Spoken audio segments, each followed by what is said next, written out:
C'est évidemment bien tourné. Mais bon, nous en sommes à la 5e version, je dois se regretter. Et vous? Moi je scrute. J'ai remarqué, c'est nouveau. Et que scrutez-vous? L'horizon. Dommage. Pardon? Dommage, c'est sans surprise. Ah! Mais alors quel conseil vous scrutez? L'infini. L'infini. C'est bien évidemment. C'est plus grand, plus haut, il y en a partout. Ce n'est pas juste un petit bout de lacet qui coupe le ciel et la mer en deux. Non, l'infini, c'est une grande chaussure. Oui, l'infini, c'est une immense godasse dans laquelle il y a tout. Du fromage, des pelles de femmes, et même Dieu. Et on y trouve surtout l'espoir. Alors croyez-moi, Quentin, laissez tomber l'horizon et foncez vers l'infini en espérant y apercevoir ce petit bout d'espoir. C'est la seule chose qui pourrait nous sortir d'ici. Et ma bouteille? Et votre bouteille, bien sûr. J'ai l'impression que vous y croyez moins, ma bouteille, non? Non, ça fait 3 jours et 3 nuits que je me voile le fessier sur cette chaise et écrire le message que nous devons justement placer dans votre bouteille. J'espère qu'il sera moins cul que la dernière fois, sinon ma bouteille n'y comptait pas. Où en êtes-vous, Blandéné? Écoutez, je fignole, je serre les derniers écrous, je mets une virgule, j'ôte un accent, je fixe un point. J'aimerais lire. Oh non, je peux pas terminer.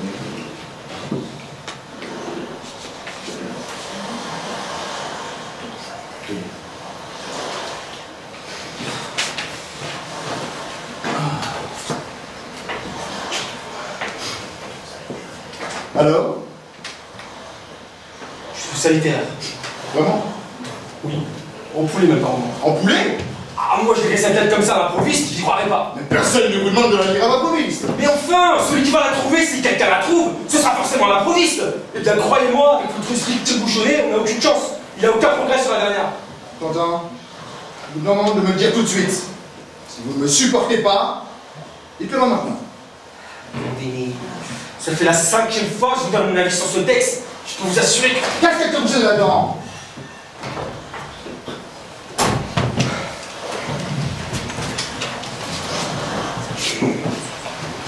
Toi qui viens de trouver cette bouteille, sans doute humide encore de la vague qui la porta sur la grève, sache que ceux qui décrivent sont les seuls rescapés du naufrage de Neptune. Nous naviguons depuis les jours sur l'océan Indien, un équilibre instable sur un récif fait de planches sommairement jointes ensemble. Et l'obligeance de téléphoner au poste de secours le plus proche, pour qu'il nous dépêche une brigade de nos courageux sauveteurs. En attendant le devoir, crois, cher monsieur, à l'expression, etc., etc., enfin, c'est très clair, c'est précis, on voit tout de suite à qui on a affaire. Oui, c'est bien pour cela que ne se dérangeront pas.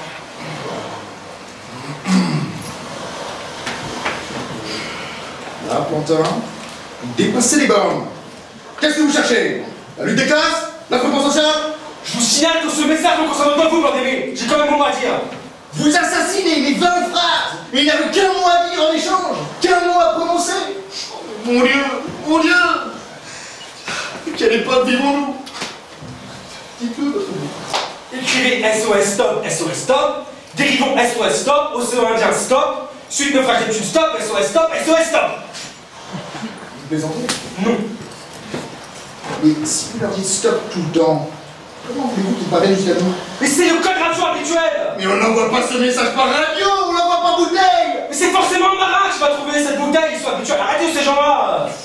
N'importe quoi! Les marins sont beaucoup plus habitués à la bouteille qu'à la radio! Regardez le naufrage Neptune! Si le marin s'était servi de sa radio aussi souvent que sa bouteille, nous n'en serions pas là. Peut-être. Mais si c'était vous qui avez dicté le message de perdition au marin du Neptune, non seulement nous en serions au même point, mais en plus, j'aurais honte. Que quelqu'un ait reçu. Je vois. C'est mon éducation qui vous gêne, hein? Vous ne supportez pas qu'on puisse appeler au secours avec un minimum de délicatesse, de courtoisie, hein? Qu'on puisse demander de l'aide avec une infinie bonté. Non, ça vous dépasse, ça vous irrite. C'est le rugissement de l'orgue blessé qui fait frémir la banquise, hein? C'est tout ou rien. Ce n'est pas de l'aide que nous allons recevoir de votre foutue lettre. Ah oui, quoi? Oh, qui va se choquer. Les œuvres complètes d'un homme de Sévigné, une boîte de dragée, un canichna. Mais oui, je vois, j'en étais sûr. Vous êtes marxiste. Quoi? Mais bien sûr, ça y est, je vous revois. Je vous vois, la façon dont vous serviez des petits fours avec un couteau entre les dents, l'arme avec laquelle vous serviez les cocktails. Mais oui, vous étiez rouge, tout jusqu'à votre veste. Ma veste de barman. Votre veste de barman. Mais vous me prenez pour qui? C'est l'uniforme officiel des officiers du KGB. Délirez, Blandéné, vous vomissez Bien sûr, Plantin. Dites-moi tout. Le Neptune, le naufrage, c'était vous. C'était tout le monde. Vous êtes un fou, on est bien fou. Oui, mais je ne vous permets pas. Fou, mais j'aurais pourtant dû m'en douter. Quand vous m'avez parlé de votre tante, qui faisait des confitures avec des chats. Vous savez, c'est gêne. Ah non. Non, Plantin. Nous avions dit tout, mais pas la famille. Tout, mais pas la famille. Je vous prie de m'excuser. C'est pas grave, mais je préfère attention la prochaine fois. Écoutez, bon, coupons la parole. C'est-à-dire, Eh bien, vous écrivez le début et moi la fin. ce qui donne. Ce qui donne. SOS stop, SOS stop. Suite naufrage du Neptune stop, SOS stop. Dérivant océan Indien stop. Appelons le courageux sauveteur et recevez l'expression de nos sentiments de gratitude. Signé Plantin et Blanc-Bémé qui a signé la deuxième partie du message. C'est grotesque.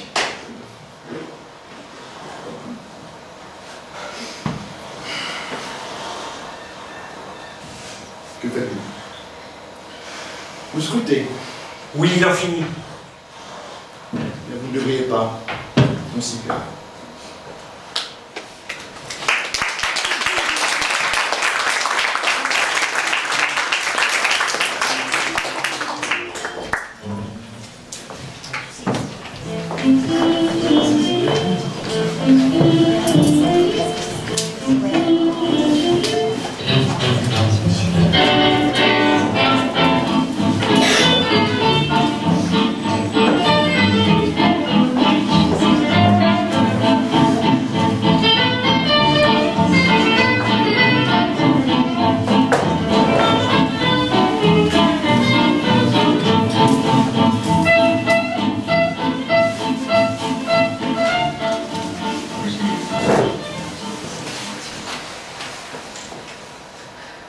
Ma chère Pauline, je vous écris. Vous pouvez parler plus distinctement. Oh, pardon? Vous n'articulez pas. Je n'ai aucune raison d'articuler, j'écris. Oui, mais vous écrivez tout haut. Et alors? Et alors, je vous entends. Éloignez-vous. Et pourquoi, puisque c'est à moi que vous écrivez? Bah, parce que ce n'est pas la même chose. Mais quoi? Dire et écrire. Ah bon? Rien à voir. Lorsque vous écrivez, vous n'utilisez pas les mêmes termes, les mêmes verbes, les mêmes accents que ceux que vous utilisez comme pour parler comme en ce moment? Si, mais ils n'ont pas, comment dire, le même poids, la même densité, et peut-être pas la même signification. Je vois, vous m'écrivez en anglais. Non, mais je vous écris avec la main, alors je vous parle avec la langue. Oui, ça je vous remercie. Et comme vous avez dû le remarquer, la langue est un petit morceau de chair très court, très énervé et donc très vif, qui remue dans tous les sens, ce qui a pour conséquence qu'elle n'est pas toujours ce que vous voudrez qu'elle dise. De plus, le fait qu'elle soit située dans la boîte crânienne, c'est-à-dire très proche du cerveau, ne laisse pas le temps à la pensée de se refroidir. Je vois. Je dois donc m'attendre à des propos glacés de votre part. Maîtrisée, disons. Maîtrisés. Oui, par la main qui va recevoir l'idée apaisée et fortifiée par le long cheminement qu'elle vient d'effectuer de la tête au poignet, ne demandant qu'à s'exprimer avec clarté dans les pleins et déliés de ma plume. Permettez-moi de douter. Douter? Mais douter de quoi? Mais que ce que vous venez de me dire est un sens. Pardonnez-moi, mais comme vous venez de me l'expliquer avec votre petit morceau de chair si peu fiable, oui, je doute que vos propos soient maîtrisés. Ne vous inquiétez pas, ils le sont. Et ça, Quoi? la carte postale que vous m'avez adressée de votre lieu de vacances l'été dernier. Eh bien, Lisez-la. ma chère Pauline, ici il fait beau, je me baigne, j'espère que vous allez bien. Amitié Vivienne. Vous n'avez pas l'impression que votre pensée se soit un tantinet gourée d'itinéraire? C'est-à-dire? Qu'elle ait raté le bras, qu'elle ait fini par se diriger par la jambe et que vous ayez fini par écrire avec vos pieds. Pauline, je vous en prie. Enfin, Vivienne, vous n'allez pas me dire que ces 3 lignes insipides sont le fruit d'une réflexion ferme et que vous n'aurez pas pu mieux faire en parlant tout simplement. Je ne crois pas. Et puis, si je vous l'avais dit, c'est que vous auriez été là. Et vous auriez donc constaté par vous-même qu'il faisait beau et que je me baignais. Alors, à comment vous le dire? Exact.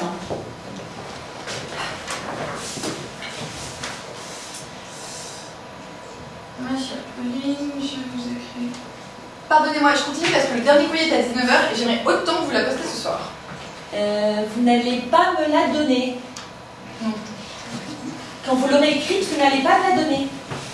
Non. Vous n'oubliez pas, Vivienne, que je suis assise en face de vous. Comment pourrais-je l'oublier, Pauline? Vous êtes assise en face de moi depuis 15 ans et 3 mois. 8 heures par jour.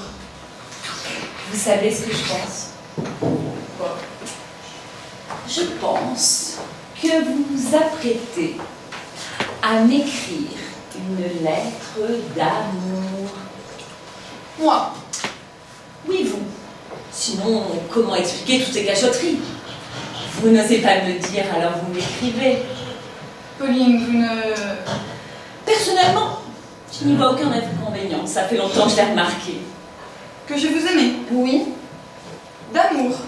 Oui, je me disais bien que ça allait sortir. Et ça y est, on y est. Et quand vous en êtes-vous? De nombreuses fois. Mais je dois dire que la fois la plus flagrante a été lors du dernier bilan. Ah bon? Oui. Lorsque vous avez pris ma main, que vous l'avez posée sur la souris de mon ordinateur, et que nous avons cliqué ensemble. Ah. Oui. Tendrement. Très, très tendrement. Ah bon? Vous voulez que je vous embrasse? Sur la joue? Non, sur la bouche. C'est-à-dire... C'est-à-dire quoi? Est-ce que ça vous ferait plaisir? Ça n'est pas impossible. Mais pas avec la langue, Pauline. Je vais quand même pas vous embrasser avec la main. Pour la première fois, je préférerais. Je vois. Vous voulez que je vous l'écrive? Vous voulez que je vous écrive? Oh, Vivienne, je vous embrasse. Oui, je préférais que votre premier désir pour moi soit maîtrisé. Faut vraiment que je vous aime. Donnez-moi un stylo. Un bleu, ça vous dira? Parfait. Allons-y.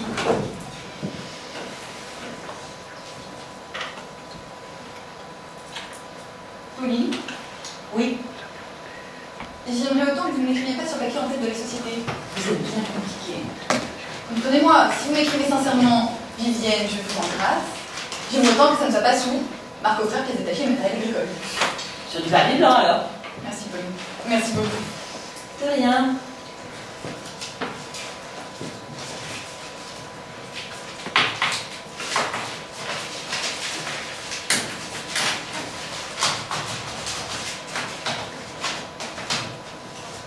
Voilà. Vous passez près d'une passe pour rattraper votre erreur, Pauline, si je me trompe? Non, Ça vous dérange de poster la mienne? pas du tout. De toute façon, je vais y aller pour la mienne. Parfait. Merci, bien, je me sauve. Moi aussi, j'y vais. À demain, Pauline. À demain, Vivienne.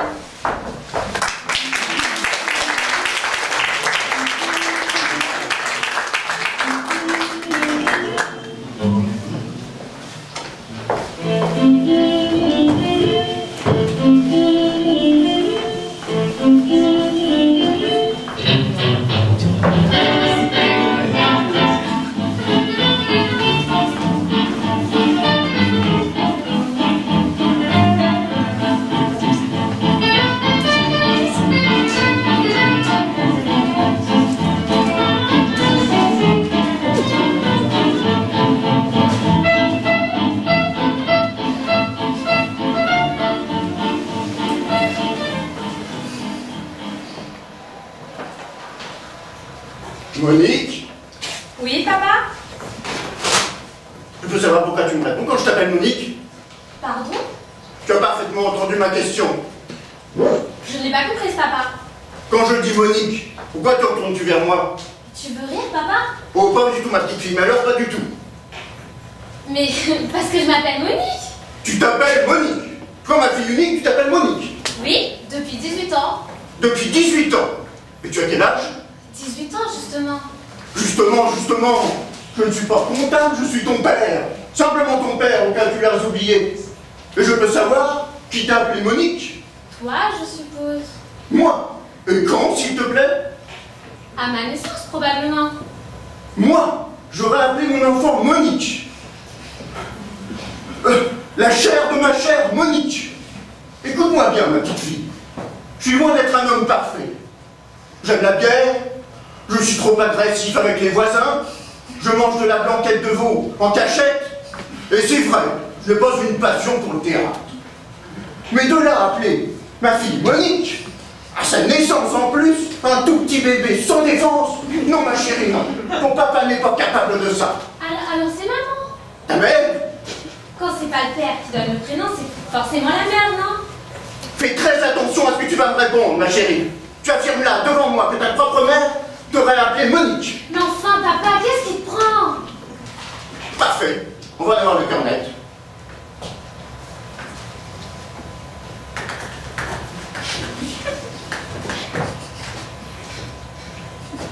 Allô, chérie? Oui, c'est moi. Je les range. J'en ai pour 2 minutes. C'est notre grande fille. Elle vient de m'affirmer qu'elle s'appelait Monique. Oui, tu as bien entendu. Monique. Moi aussi. Ça l'étonne beaucoup. D'après elle, tu lui aurais donné ce prénom-là à sa naissance. Oui, toi, tu es au courant de cette histoire? Bien sûr que je te crois. Zélie Buté, tu la connais. Je t'en prie, je t'en prie. Vas-y, vas-y. Elle a mon fou dans le magasin. Alors, qu'est-ce qu'elle a dit? Elle m'a demandé si je plaisantais. Et moi aussi, je te le demande, papa. Donc tu n'en démords pas. Qu'est-ce que tu veux? Que je te montre mon passeport? Ton passeport. Ah, ça y est, j'ai compris. Mais quel crétin je fais. Mais bien sûr, c'est le nom de ton mari. Tu t'appelles Monique. Madame Monique. Ah, coquine, je ne marchais pas, je courais. Je n'ai pas de mari, papa. Tu n'as pas de mari. Non, j'ai un ami. Alors, comment se fait-il que tu portes son nom? On a le droit de s'appeler Madame Monique sans avoir écouté Monsieur Monique? Qu'est-ce que tu me racontes là? Je ne te raconte rien, papa. Ah, j'y suis. C'est la nouvelle loi. Celle qu'ils ont faite pour les homosexuels. C'est ça. Je comprends mieux. Ton mari est homo et tu as honte de me le dire. Voilà toute l'affaire. Ah, mon pauvre petit chou. Tu connais bien mal ton père. Sache que si tu es heureuse, peu importe avec qui tu vis. Cela dit, c'est une chance que nous ne t'ayons pas appelé Monique. Tu te rends compte, aujourd'hui, tu t'appellerais Monique. Papa, tu devrais te reposer. Me reposer. Me reposer quand ma propre fille refuse de me dire son prénom. Et là, crois-moi, c'est beaucoup plus scandaleux que d'épouser un pédéraste. D'ailleurs, à ce propos, je te conseille de l'annoncer en douceur à ta mère. Tu la connais, elle est très pointilleuse. Dès qu'on s'écarte d'un millimètre de la règle, elle devient folle. Tu te souviens de mon mariage avec elle? Je n'étais pas née, papa. Tu n'étais pas née. Quand je me suis marié avec ta mère, tu n'étais pas née. Non, papa. Tu es au courant quand même qu'on s'est marié à cause de toi. Ta mère voulait absolument un enfant, donc mariage. On s'est marié pour toi, et tu n'es pas venu. Non, papa. Même pas au cocktail après, même pas trinquer. Partager une coupe pour nous souhaiter, je ne sais pas, nous souhaiter tout le bonheur du monde. Merde, on est tes parents quand même. Mais enfin, papa, je n'étais pas née. Tu m'as bien intitulé, donné un nom le jour de ma naissance. Tu ne m'as pas sifflé. Pour qui tu me prends? Bien sûr que je t'ai donné un prénom. Et tu ne t'en souviens pas. Ça fait 18 ans, ma petite chérie. 18 ans. Tu te souviens de ce que tu faisais, toi, il y a 18 ans? Je venais au monde. Oh, trop facile, trop vague. Je te donne un souvenir précis. Un bruit, une odeur, une image. Par exemple, tu ne te souviens pas de moi penché sur ton berceau? Non. Et le nom avec lequel je t'appelais, que je te susurrais à l'oreille, même approximativement. Non. Juste un son, une voyelle qui pourrait nous mettre sur le chemin. Non. Tu te rends compte? Avec un cerveau tout neuf, bourré de neurones frais, tu n'as même pas enregistré le prénom que ton papa te répétait en te donnant le biberon. Et tu me reproches à moi, un homme usé par les ans, de ne pas me souvenir. Papa, je te demande pas. Ah, ce n'est rien, c'est l'ingratitude de ton âge. Tout le monde y passe, c'est normal quand on a 16 ans. 18. 18 quoi? 18 ans, papa. Ah oui, 18 ans. Tu es bien la fille de ta mère. Précise, maniaque. Chérie, qu'est-ce qu'il y a? Ça ne va pas? Tu dis quelque chose qu'il ne fallait pas? Tout va bien, papa. Je te connais par cœur. Tu es ma fille, mon unique enfant. D'accord, je ne sais plus comment tu t'appelles. Mais pour le reste, rien de toi ne m'échappe. De la tête aux pieds. Et là, je vois bien que tu es préoccupé tout à coup. Papa, Oui, je crois qu'on ne s'est jamais autant parlé. peut-être. Je ne me suis jamais sentie aussi proche de toi qu'aujourd'hui. C'est d'autant plus bête que je ne sache toujours pas comment tu t'appelles.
Guy, s'il te plaît, maman, il faut que je rentre. Tous ces mots, toutes ces phrases n'ont plus de sens. Non, je ne suis pas cruelle, Guy. J'essaie simplement de... Comment? De filer en douce. Je t'en prie, Guy, ne sois pas de mauvaise foi. Mon Dieu, pourquoi tout est si compliqué? Comment? Je n'ai pas entendu. Mais si, je t'écoute, Guy, mais tu souffles comme un bœuf. Et ça n'est pas toujours simple de te suivre. Parfois, tu ne parles plus, tu mugis. Mais non, Guy, je ne devrais pas te souffler comme un bœuf. Je sais que tu es dans une situation éprouvante. Mais comprends que pour moi non plus, ce n'est pas facile de parler de choses que tu ne veux pas comprendre sur ce balcon depuis 3 heures. Oui, c'est que nous n'en sommes pas au même point. Moi, je suis assise là, et toi, tu es accrochée à la balustrade par les mains, les pieds dans le vide. Comment? Si, je l'ai dit, accrochée à la balustrade par les mains, les pieds dans le vide. Écoute, Guy, j'ai dit exactement accrochée à la balustrade par les mains, les pieds dans le vide.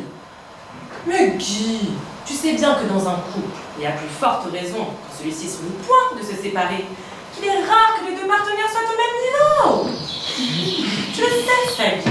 Tu ne peux pas me reprocher une situation qui est commune au genre humain.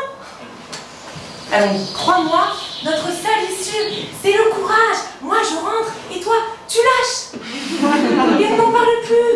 C'est net, c'est propre, ça nous ressemble. Oui, oui, Guy, oui, je sais que c'est douloureux. Mais ne crois-tu pas qu'il vaut mieux souffrir un grand coup, et puis c'est fini, plutôt que de se séparer en se déchirant à petit feu? Regarde dans quel état tu es. Tes mains, regarde tes mains. Comment? Tu ne peux pas les voir. Alors, je vais les voir, je peux te dire qu'à force de s'agripper sur le ciment, elles sont pas jolies. Alors, on dit c'est pas raisonnable, il fait froid, on va finir par s'enrhumer. Soyons grands, lâche.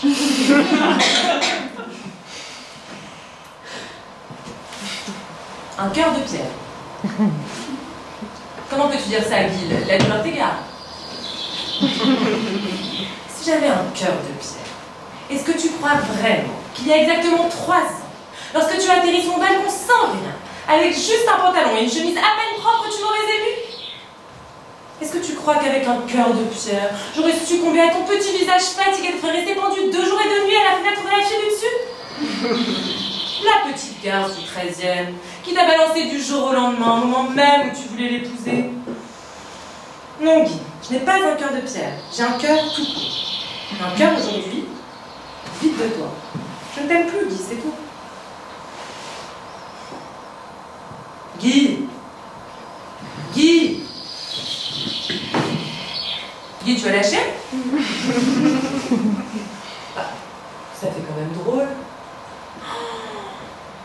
Il est tombé sur la terrasse de la Verlan. La voilà qui arrive avec du champagne. Elle l'emmène chez elle. Quelle garce!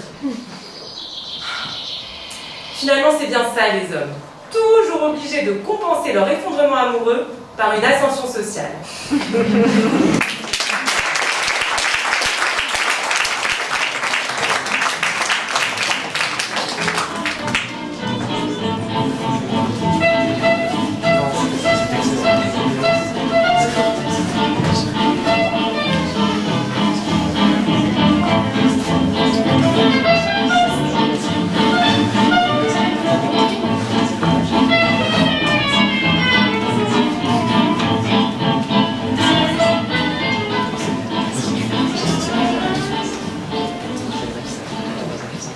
Tu veux que je recommence?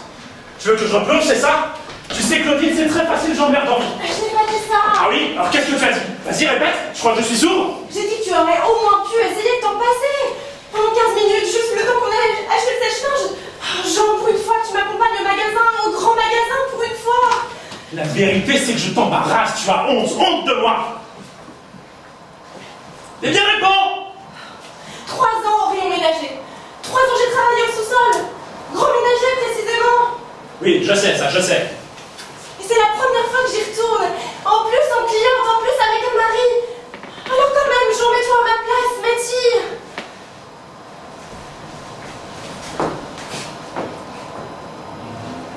Si j'avais une canne, une béquille, un fauteuil roulant, tu me demanderais la même chose? Tu vas quand même pas comparer un fauteuil roulant à une perruque de 15. Ok, je vois. Donc, tu préférerais présenter à tes anciens collègues de travail un mari avec des jambes mortes que tu pousserais devant toi sur l'escalator plutôt qu'un homme avec des cheveux artificiels légèrement cendrés. Non mais je rêve, Claudine, dis-moi que je rêve. C'est si dur de me faire plaisir, hein. Un tout petit plaisir d'un quart d'heure. Et si je craque? 15 minutes, Jean. Tu peux tenir 15 minutes. Ce sera court, promis, ça ne durera pas plus. On y va, on dit bonjour à monsieur Mercier, chef de rayon.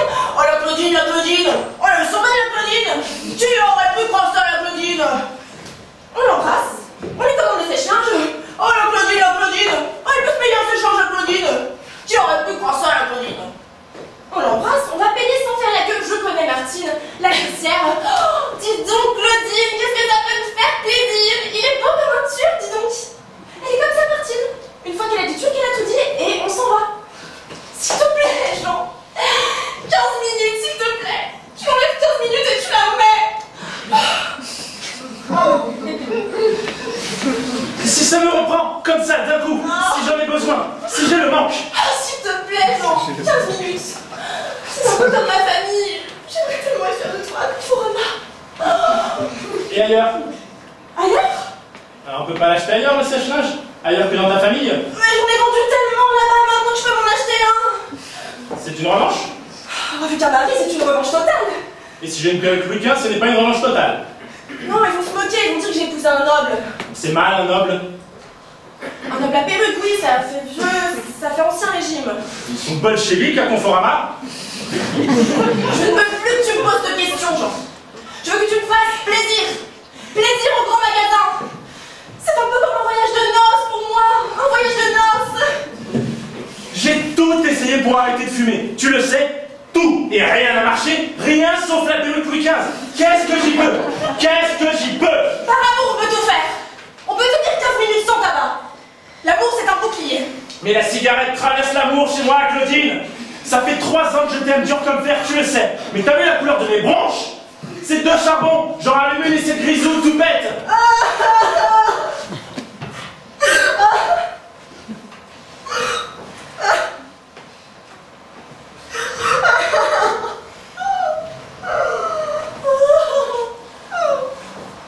Pleure pas, mon canard.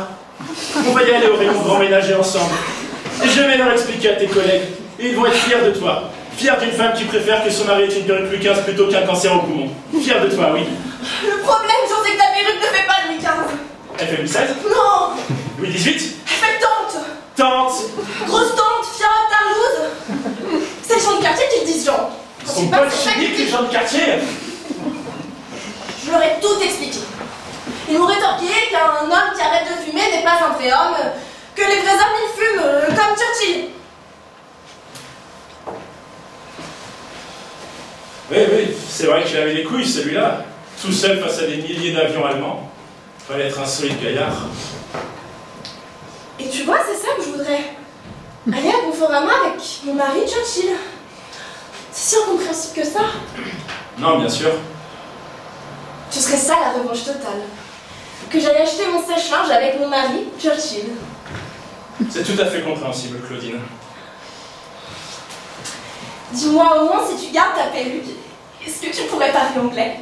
Ok. C'est passé, ok. As you like. Oh, merci beaucoup. You're welcome. Alors là, c'est la revanche. Ouais, c'est la revanche totale. Happiness is letting your laundry dry at the window. C'est une vieille phrase de Winston qui me revient. Pour vivre heureux, faites sécher votre linge à la fenêtre.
Qu'est-ce qui te prend de parler comme ça sans t'arrêter? On vient d'entendre ta sœur pendant 3h30.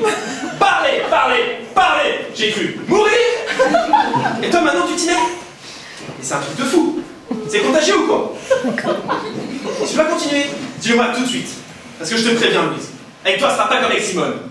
Je me barre, je fous le camp de ce théâtre et je ne reviens pas. Tu m'entends? Jamais. Je suis à bout. Tout ça parce que je te peux mettre poli avec ta belle-sœur. Parce qu'elle l'a été, elle. Parce que c'est de l'art, c'est poli. Parce que ça rime, c'est poli. Parce que c'est classique, c'est poli, c'est ça? T'es quand même pas en train d'expliquer que Racine est mal aimé. Elle m'a torturé, Louise. Torturé. Toute la soirée. Pourquoi tu m'as accompagné, cette générale? Je plaisante. Pas le moins du monde. Pourquoi tu es venu? Parce que ça fait 3 mois que tu me passes une jour et demi avec la première de ta sœur qui nous font un test sous un prétexte.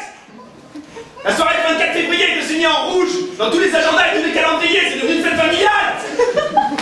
Cette année on aura eu Pâques, Noël et Fèvre. D'ailleurs, je te signale que ni ton père, ni ta mère, ni ton frère ne sont là ce soir. Elle n'avait que 2 places pour la première. Et pourquoi il a fallu que ça tombe sur nous? Pourquoi? Et oh. Est-ce que tu peux lui dire juste oh? Elle sort de sa loge, c'est toi qui la regardes dans le premier dans ses yeux, tu la serres aussitôt dans tes bras et tu lui dis oh. Tu n'es même pas envie de jamais dire je suis sûre que ça arrive. Oh. Oh. Je pense que dans Bravo, c'est surtout le haut qui compte. Les autres là sont pas inutiles. Tu te souviens de la fin de la pièce qu'on les rappelle? Les gens applaudissaient en disant bravo! C'est surtout le haut qu'on entendait. Avec une épée un petit rien de V. Vaux. Vaux.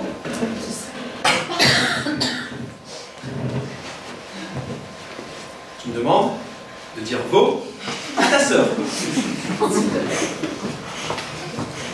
Veau. Oui.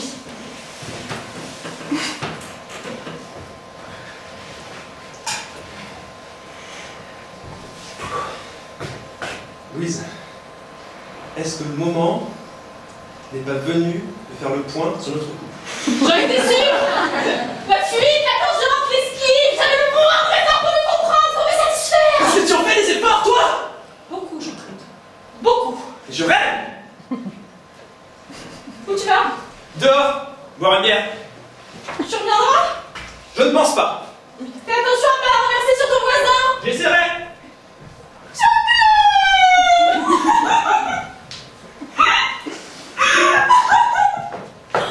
Ah ma chérie, tu es là! Alors, ça t'a plu? Ma pauvre chérie, tu es toute bouleversée! Parce que c'est une pièce qui parle très fort aux femmes, je sais! Mais parce que c'est bouleversant de voir sa sœur applaudie pendant 20 minutes! Je peux t'expliquer! Ton mari! Quand il t'a quitté? Là, maintenant, il est parti! Avant la fin de la pièce? Non! Tu m'as fait peur. Mais c'est incroyable, ma chérie. Jean-Claude te quitte le soir de ma première de Phèdre. Et tu te souviens ce que je vous ai joué le soir de votre mariage? Bien sûr que je m'en souviens. Pauvre salope, ordure, pétard, merdeuse. Chérie, ma chérie, qu'est-ce que ça se passe? Mais qu'est-ce que j'ai dit de mal? Louise, et moi, tu ne me dis rien? Tu ne me dis pas bravo? Même pas un petit bravo?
J'adore toute cette période qui va de Vinci à Warhol.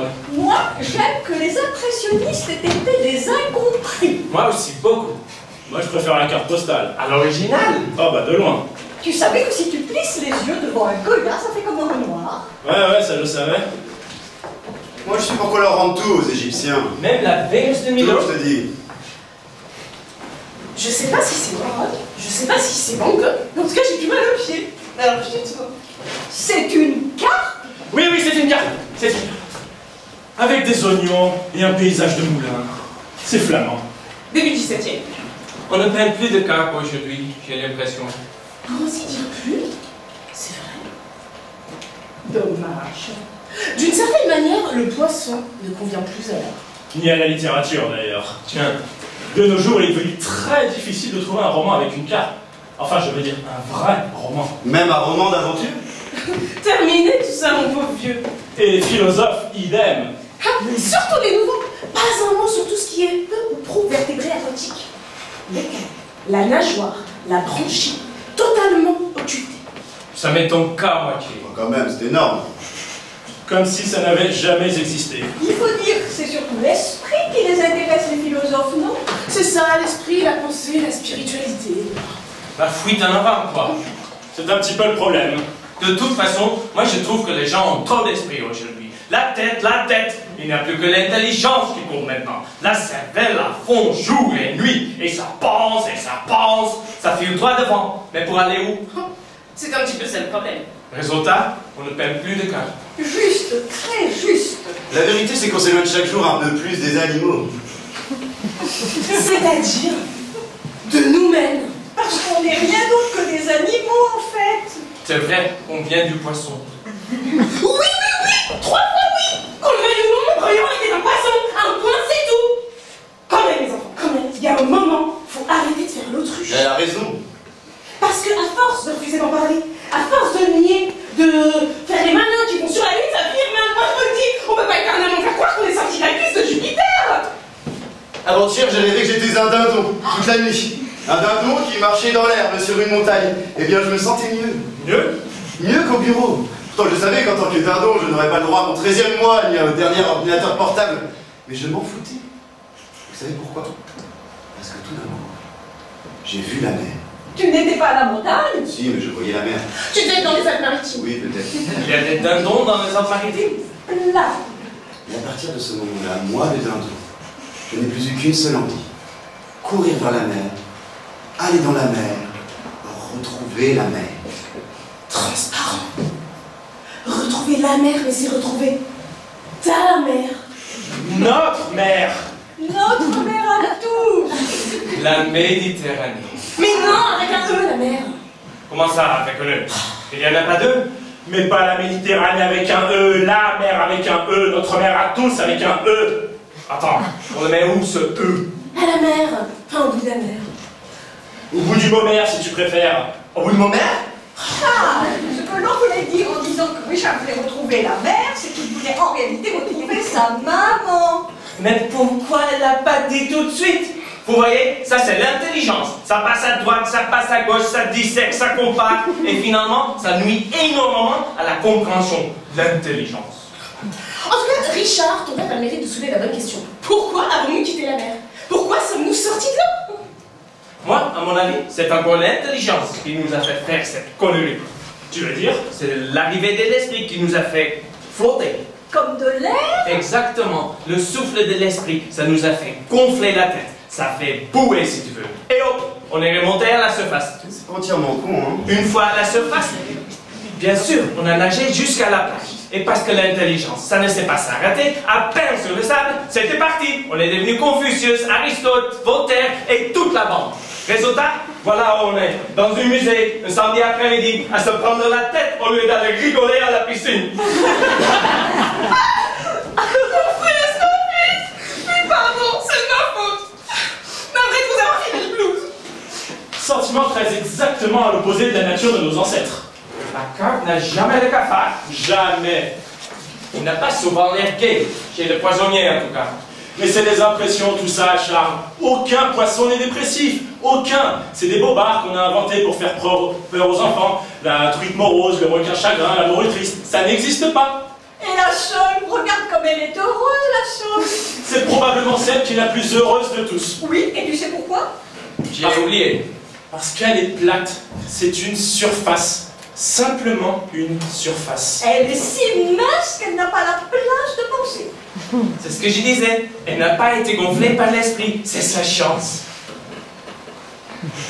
Il faut dire quand même qu'elle est vraiment plate. Oui, mais elle est superficielle. Elle ne descend jamais en elle-même, la sœur. Remarque, moi ça non plus, je le fais jamais. Mais ça se voit, Charles, ça se voit. Et sans vouloir te flatter, je pense que de nous 5, tu es celui qui est resté le plus proche. Enfin, je veux dire, qui a moins dérivé. C'est vrai, tu es le plus gai, le moins évolué. Le plus en arrière. Je sais pas comment je dois le prendre. Oh, mais bien, Moreau, bien. Vous n'êtes pas en train d'essayer de me dire que je suis con comme une dorade. Charles, je t'en prie. Non, parce que si tout votre truc c'était pour en arriver là, déjà que moi je suis allé au musée uniquement pour vous faire plaisir, ce serait le bon mot. Regardez-le, c'est passionne, comme il gronde, comme il griffe, comme il se calme. Tu as une animalité exceptionnelle pour notre époque, Charles. Je t'envie vraiment. Plus qu'un réflexe, un sursaut. C'est magnifique. C'est pas toi qui vas sombrer dans la réflexion. Vénard. C'est vrai, vous avez raison. Je me porte plutôt bien. J'ai pas à me plaindre. Mais enfin, si j'ai la chance de ne pas être trop penseur, je suis quand même sensible. C'est moins grave. Bon, on peut pas continuer à avancer comme ça, à croire que ça va changer comme si c'était dans l'air du temps. Et nos enfants, il faut penser à nos enfants. Stop, on ne peut pas leur mentir, n'allons pas plus loin. Du calme, Lily, du calme. Il n'a pas tort. Moi je vous le dis, si on fait rien, on va le payer cher. Mais on l'a déjà payé cher. La lèpre, la dysenterie, la calvitie. Mais les impôts? La Bible, le Vatican. Le mois d'août sur la côte d'Azur.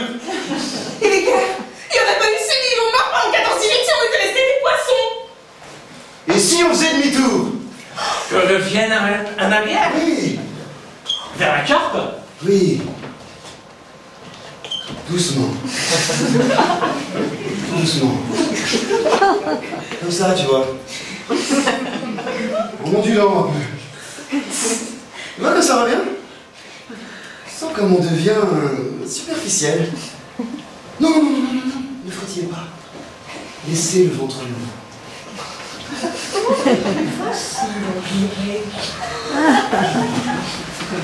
Vous allez voir, ils vont recommencer à nous prendre.